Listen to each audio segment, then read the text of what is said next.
ايش فكرة شلولجان ترى أمي سلم وداري وريه دم كنا مقام بيسا مخويان زيوت مخويان.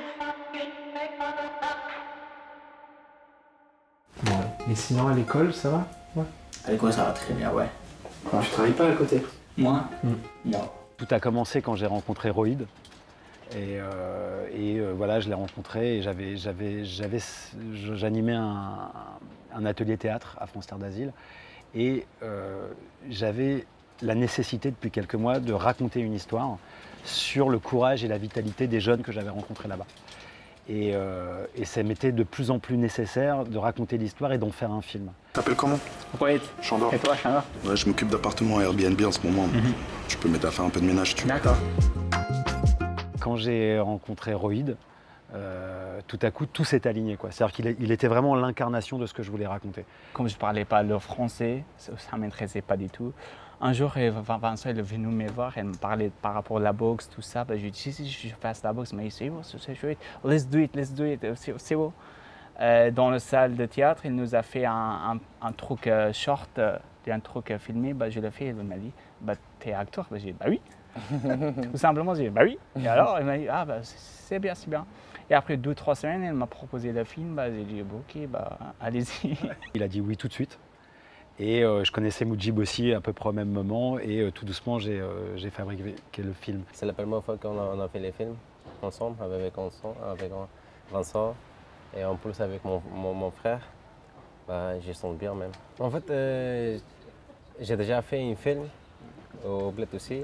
Mais quand Vincent il m'a proposé, j'étais vraiment content en fait. J'étais vraiment content. Et j'ai accepté directement, j'ai accepté, c'est tout.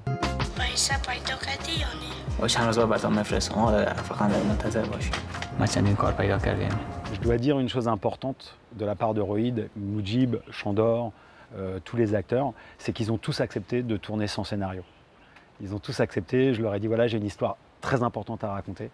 Et ils ont tous dit d'accord sur le fait que c'était important pour moi. Et alors je leur ai expliqué de quoi ça parlait, mais on parlait que de sens. On parlait pas d'histoire vraiment. Ils l'ont tous découvert une fois que c'était monté l'histoire en elle-même. Vincent, il avait le plan par rapport au film et par rapport au tournage avec moi et Chandor. Avant le tournée, il m'a parlé de Chandor. Depuis 6 mois qu'il m'a parlé de Chandor. Et il y a un mec, Chandor, il est bien, il a un bon acteur, il sait bien jouer, il sait bien parler anglais, voilà. Il m'a parlé de lui. Dans en imagination, j'ai imaginé un mec parfait, quoi. Il y a un Chandor, je le connaissais avant de raconter. Je pense que c'est pareil pour lui. Chandor, il a parlé des mots peut-être. Ouais, il y a un mec rude, voilà. Vincent a parlé de toi, ouais. Le premier jour que je l'ai vu, j'ai dit ah mec, ça va, tu vas bien, normal, c'est pas. Voilà. Non, c'était hyper fluide et puis c'était. Il te parle beaucoup. C'est-à-dire, peu importe si tu n'as pas de scénario, etc., mais il te parle tellement en amont, il te raconte des histoires, il te nourrit, donc tu sais déjà pas mal de choses et il attise ta curiosité. Et en fait, j'étais curieux de le rencontrer. J'avais pareil, comme ce qu'il est en train de dire, quoi. Il y avait une espèce de. Ouais, de choses où, alors, qui est ce mec, quoi, tu vois. J'ai croisé une meuf hier que j'ai kiffé, j'arrive pas à la retrouver sur Instagram, sa mère. Je vais jamais la retrouver, je sais même plus comment elle s'appelle. Elle était belle, surtout elle était charmante, sa mère. Ça faisait longtemps que j'avais pas vu une meuf charmante comme ça. La responsabilité, elle commence quand je leur demande de jouer dans le film, déjà dès le début, et quand je leur demande de jouer quelque chose, évidemment, ils ont composé des personnages, mais je leur demande de jouer des choses proches de leur réalité, et c'est déjà une responsabilité. Et j'ai envie de dire une responsabilité, une grande joie aussi, parce que c'est hyper fort. Leur engagement à Roïd et Moujib, ainsi que tous les acteurs, a été hyper fort sur le film. Pour être complètement sincère, au début, je le prenais pas très au sérieux. Genre quand il m'a présenté le projet, je dis oui, bon bah c'est bien, il veut s'amuser avec une caméra, bon je le comprends, tu vois, je l'entends, même, tu vois, il y avait un truc un peu que je prenais un peu à la dérision, tu vois, pas du tout mal intentionné, mais genre je me disais, écoute, quoi que tu me demandes, je le ferai pour toi, t'es mon pote, quoi, tu vois, entre potes, on se rend des services, tu vois. Et puis j'ai été agréablement surpris, mais vraiment jusqu'à... Bon après, tout d'un coup, ça m'a plu parce qu'il a voulu intégrer mes amis, il a voulu intégrer la rave party qu'on filme à l'intérieur est une vraie rave party, donc on y est vraiment allé, avec tout ce que ça comporte, quoi. Et genre on a vraiment... voilà, je me suis vraiment pris au jeu, puis la rencontre avec Roïd a a été forte. Tu vois ce que c'est que le charme? Ouais, c'est un peu. Pas trop en fait. Le charme, c'est... Quelque chose de bizarre ou. Non, bah, quelque chose de bizarre peut devenir charmant en fait. Le charme, c'est comme une espèce de beauté... Putain, je saurais même pas te le définir, putain de merde. Je suis vraiment... Bon, là... Tu peux pas m'expliquer quoi. Non, j'arrive pas à t'expliquer la subtilité. Au fur et à mesure, je me suis rendu compte qu'il savait ce qu'il faisait. Donc j'avais pas besoin d'être rassuré. Et quand j'ai vu le film, c'est la première fois de ma vie où j'ai vraiment été surpris quoi, de voir un film. Sachant que j'occultais à chaque fois ce qu'on faisait. C'est pas comme quand tu prépares un rôle, que tu lis les scènes tous les jours, que tu apprends les scènes et tu répètes les scènes, etc. Tu as quand même toujours des souvenirs de ce que tu as fait. Quoi. Là, pour le coup, c'était vraiment une construction ensemble. Et donc j'avais pas de souvenirs. Donc j'ai vraiment découvert un personnage qui m'est plus ou moins proche, quoi, mais quand même. Le charme, c'est quelque chose de séduisant chez quelqu'un. De séduisant.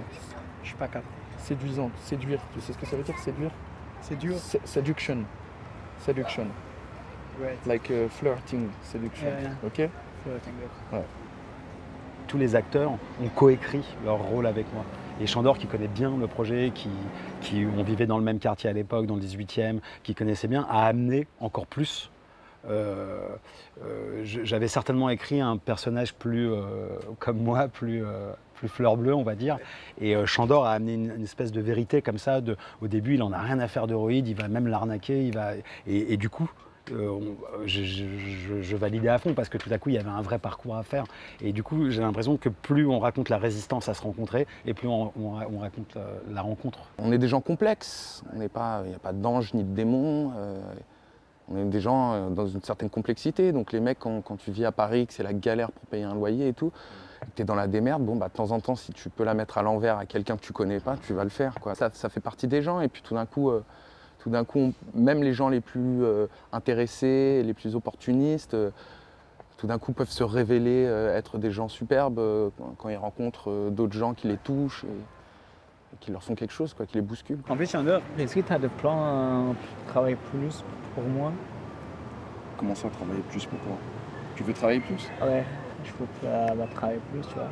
3 fois par semaine ou 4 fois par semaine. Ah ouais, bah, moi, tu sais, dès que j'ai un plan, je t'appelle, tu fais un billet, dès que tu peux faire un billet, je t'appelle. Je pense à toi, tu sais. Mais je peux pas en inventer, tu vois. Quand il n'y en a pas, il n'y en a pas.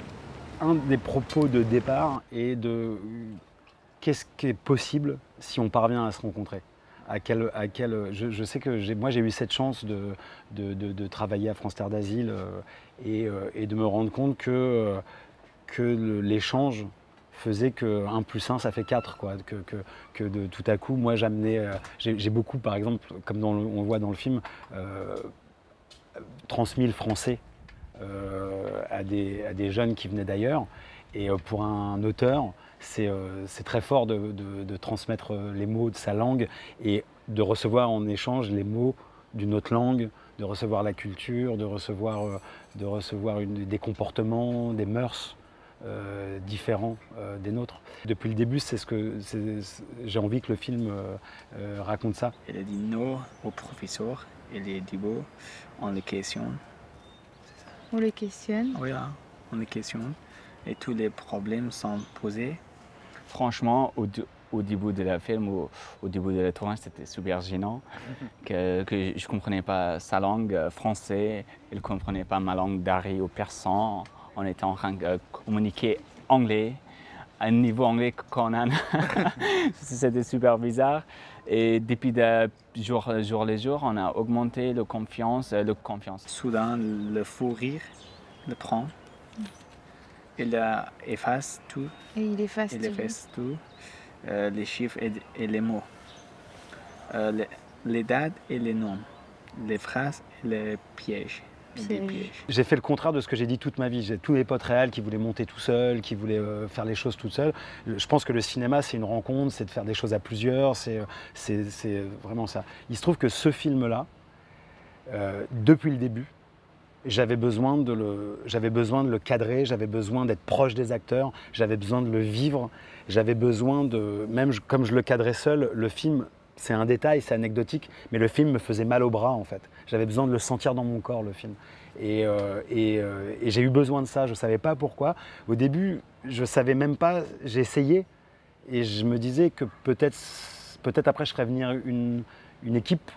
Je ne savais pas ce que je faisais au tout début. Et puis j'ai vu que voilà, je tourne avec des gens qui ne sont pas faciles non plus. Voilà, il y a des jours, il y avait tout le monde qui venait, il y a des jours, il n'y avait plus personne. Voilà, donc je sentais que c'était difficile d'emmener une équipe. Et puis un jour, Rohit m'a dit, vas-y, je crois qu'on peut le faire ensemble, le film, je crois que tu peux le faire tout seul.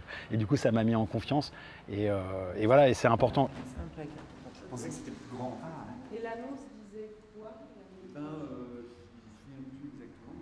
C'était plus grand, quoi. Bon. Mais là, on est à l'étroit, hein, quand même. On est 5 dans un endroit comme ça. On avait dit combien pour le ménage?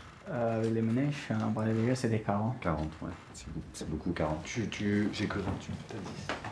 Il faut que je parle de confiance parce qu'elle m'a augmenté leur confiance par rapport au film, que j'étais la chef, c'est-à-dire j'étais me couper mon frère, lui couper mes amis, appeler mes amis en un tournage à cette date, à ce jour, à ce lieu. Et après, j'ai appelé Vincent, où on va, on verra. Et ça a été super compliqué.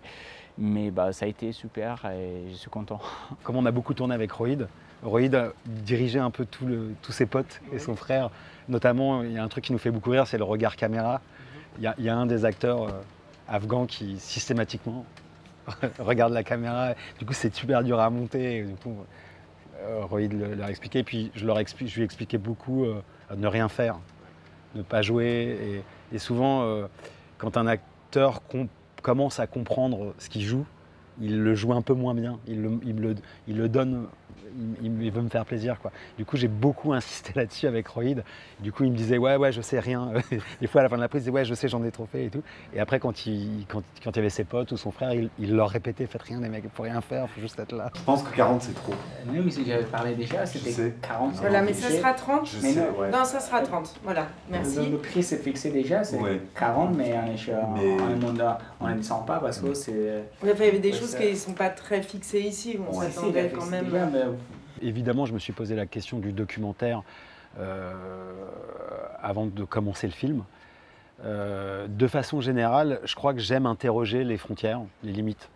J'ai l'impression que j'ai mon compositeur, le compositeur de la musique de mes films, qui me dit tout le temps tout se passe à la lisière. Tout se passe à la frontière. Et j'ai l'impression que justement, quand on efface la frontière entre réel, fiction, documentaire, j'ai l'impression que là, ici, on trouve une espèce de vie, de vitalité qui m'intéresse beaucoup. En fait, ce que je t'explique, en fait, déjà c'est beaucoup trop petit par rapport à ce que nous on pensait. C'est pas ma faute. Non, ça c'est pas ta faute peut-être, mais en tout cas, ouais, mais c'est mon problème. Mais c'est pas notre faute non plus. C'est pas la mienne non plus. Ouais, et puis c'était pas si propre, pardon. Mais ça fait... Non, il y a une tasse dans l'évier. Mais c'est juste une tasse, mais c'est pas grand chose. Non, c'est pas grand chose, mais du coup c'est pas 40. Voilà. Rohit est un acteur. Dans l'âme, alors il avait joué un petit peu en Afghanistan, il a joué un petit peu. Mujib est un acteur dans l'âme. Et depuis le début, et Chandor est un acteur dans l'âme. Et à aucun moment, je me suis posé la question de faire un documentaire avec ces artistes-là. J'ai tout de suite pensé à fabriquer une fiction, à raconter une histoire avec eux, à fabriquer des personnages, même si, encore une fois, ce qui m'intéressait, c'était de brouiller les pistes entre le réel et la fiction. Vincent, il n'a pas volé, Vincent, il a passé un message.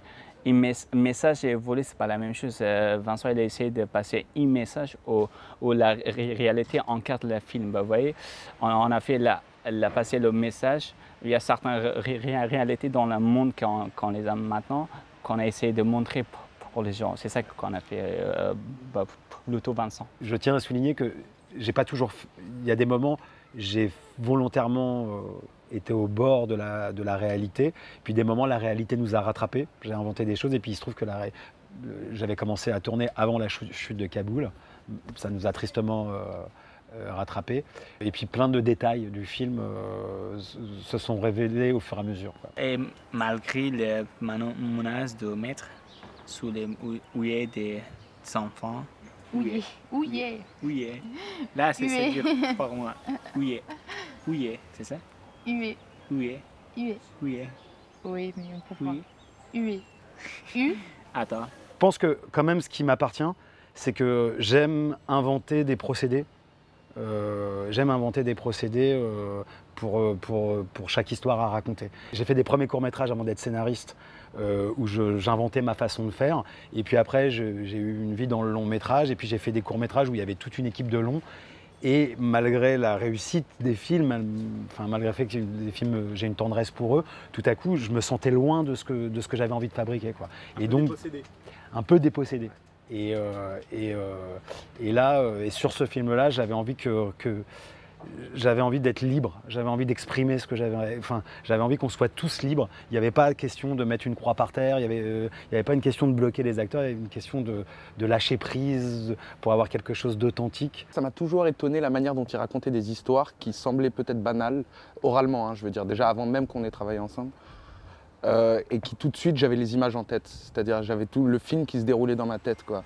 Et je me dis, ce mec, à chaque fois, même une histoire à la con, il arrive à la rendre drôle, intéressante, et qui porte un message derrière, où il y a une morale à la fin, un peu comme une fable, quoi.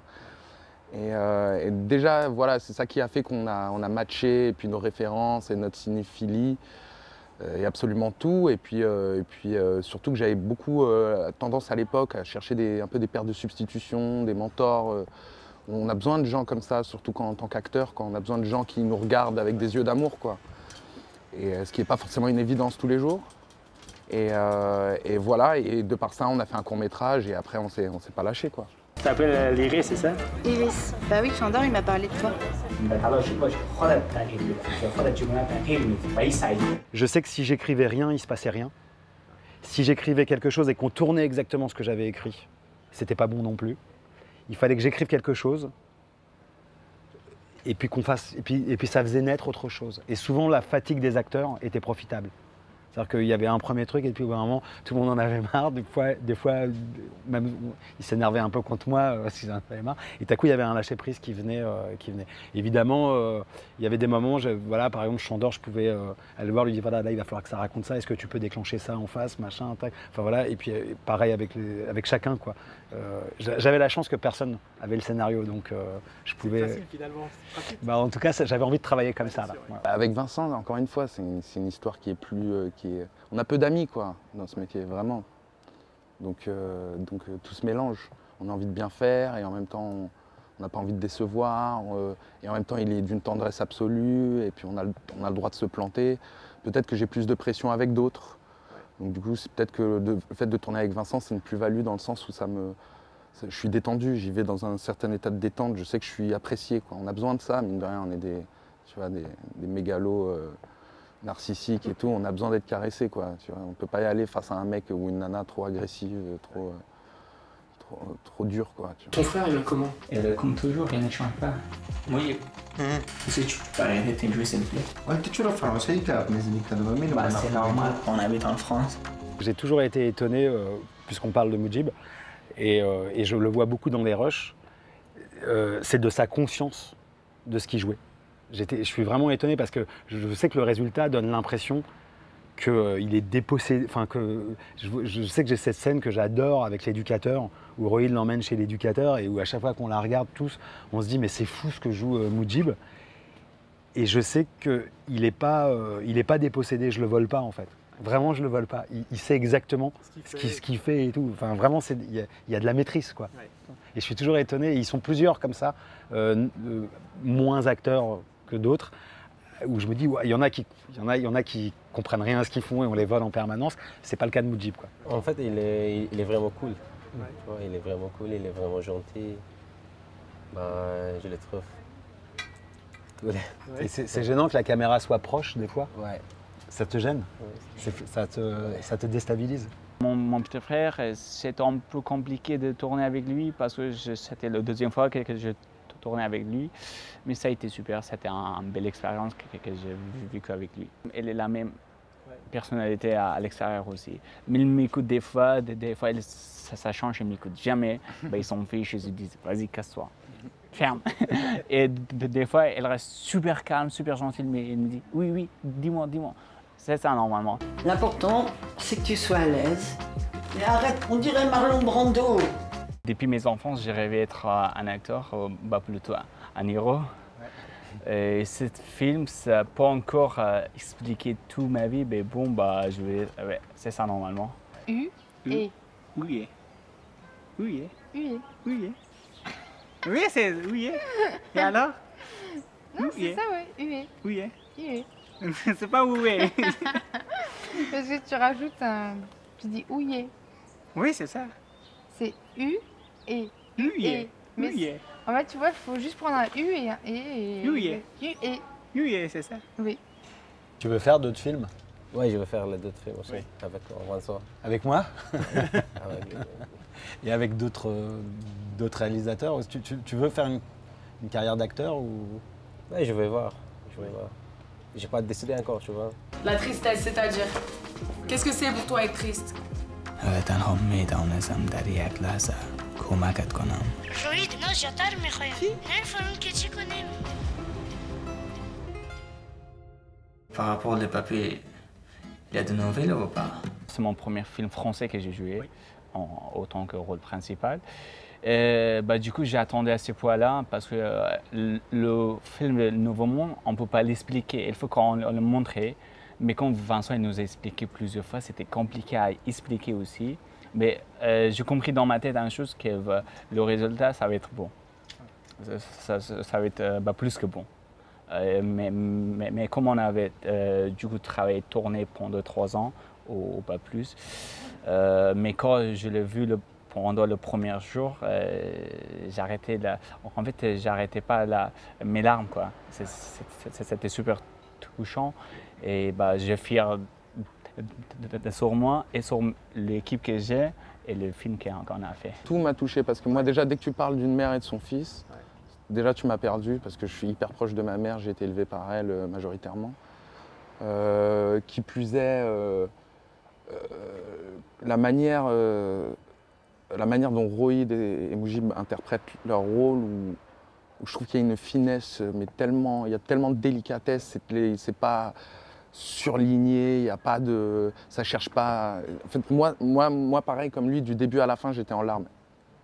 Qui plus est, moi, je suis un peu extérieur à cette histoire. Lui, j'imagine même pas à quel point ça a dû le faire vibrer des cordes sensibles, mais moi, ça m'a fait pleurer parce que je sais pas, j'étais émerveillé par la justesse du propos, quoi, et la manière dont c'est bien traité, quoi. Ça fait du bien, en fait. Est-ce que tu peux dire Choray Kambar? Quoi? Choray Kambar. Choray Kambar. Pas Kambar. Choray Kambar. Kambar. Kambar. Kambar. Kambak. Kambak. Pas Kambak. Kambar. Kambar. Kambar. Kambar. Choray Kambar. Choray Kambar. J'avais besoin que tout naisse de l'échange. J'avais besoin que les personnages s'inventent avec la personnalité des acteurs. J'ai choisi que des gens que j'aime profondément dans ce film, que j'aime humainement, mais pas que j'aime aussi artistiquement. J'aime ce qu'ils racontent de cinéma, j'aime ce qu'ils racontent à l'image. Après, j'avais une trame. J'avais de façon évidente une trame, comme ce qu'on peut appeler un séquencier, sans trop de dialogue, mais j'avais une trame. Après, quand je vous dis, j'ai fait le pari de raconter une histoire qui se finit bien et qui va vers la lumière, plein de fois je me suis dégonflé. Plein de fois j'ai écrit des fins où ça se finissait mal. Et heureusement, il n'y a pas une grosse équipe, mais les miens, quoi, les gens de mon équipe, me ramenaient à mon intention première de pas faire un film qui se finirait mal. Voilà. Moi, je connais Vincent, je sais que c'est pas un type manichéen, je sais que c'est pas quelqu'un, c'est quelqu'un qui voit les choses avec un regard d'enfant encore, avec une petite naïveté, mais qui a un cerveau d'adulte pour y répondre et qui lui permet d'être toujours émerveillé, jamais dans le jugement et jamais dans le pathos, dans la complainte. Et voilà, il descend d'une immigration italienne, son père, première génération d'immigration italienne qui ont vécu similairement plus ou moins les mêmes choses, quoi. Sans compter la guerre, forcément, qui est quand même balèze, c'est une autre histoire. Mais donc, j'ai pas eu de doute sur sa manière d'amener les gens vers la lumière, quoi, d'amener, soi-disant, les petites gens, même si j'aime pas forcément cette expression, vers quelque chose de plus lumineux, de plus grand, et dans le dépassement de soi, et et dans la solidarité. En fait, ce qu'on voit au quotidien, comme il disait, pas forcément à travers les médias, je sais qu'ils sont beaucoup plus pessimistes et cyniques que nous, mais nous, on n'est pas là pour ça, je pense. J'ai vraiment fait le pari que c'était un projet de cinéma, c'est un film, de raconter une immigration qui réussit, de raconter une rencontre qui réussit. Je suis scénariste à la base, donc je sais à quel point on fait un film et un enjeu de film avec une résistance, avec des obstacles, avec tout ça. Mais, et Dieu sait que j'aime le cinéma de Scorsese qui parle de la difficulté de l'immigration et de comment ça se résout avec des flingues et tout ça. J'ai aimé ça beaucoup, mais à travers ce film, j'ai vraiment voulu raconter quelque chose qui va vers la lumière et comment... j'ai cette phrase qui me vient souvent en tête qui est un arbre qui tombe, ça fait plus de bruit qu'une forêt qui pousse. Tous les jeunes réfugiés qui jouent dans mon film ont aujourd'hui trouvé un travail. La plupart ont la nationalité française. Ça réussit, ça marche. On entend beaucoup parler dans les journaux de ce qui ne fonctionne pas, mais la vérité, c'est souvent des parcours comme Rohit dans le film. Et c'est ça que j'avais envie de raconter et je vous remercie de le dire encore.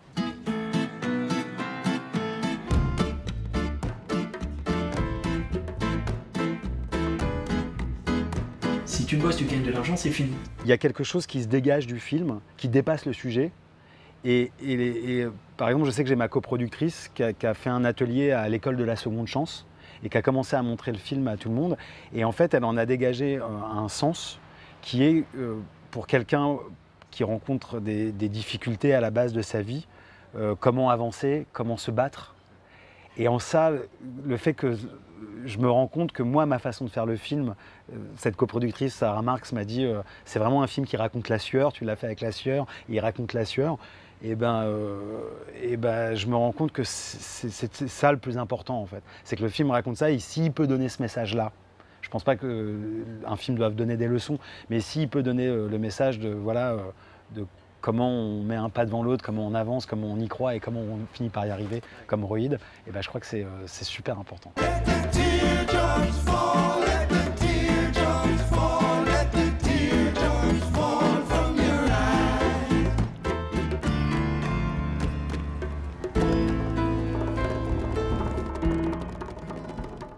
Du coup, depuis le festival de Saint-Jean-de-Luz, du temps a passé, on est au mois de juin et on a deux grandes nouvelles. La première, c'est que le film sort le 19 juin et qu'on a monté une société de distribution, 120 distributions, pour sortir le film en salle. Il va sortir dans une trentaine de salles. Et on a une autre grande nouvelle depuis le mois d'octobre, le festival de Saint-Jean-de-Luz. C'est qu'on a bien reçu des sorties de ma mère avec mon petit frère et ma petite soeur depuis 3 mois qui sont en France. Enfin, après 6 ans de la vie catastrophique, elle est compliquée, elle a lutté avec la vie, les problématiques, etc. Mais enfin, qui sont là. Voilà. Et du coup, comme on le pensait, le film sort le 19 juin et on sait que on s'en doutait, mais la maman de Rohit sera dans la salle. Il sera là avec nous et avec vous, voilà, il sera là de mon côté avec mon petit frère et ma petite soeur. Voilà. Ciao, ciao.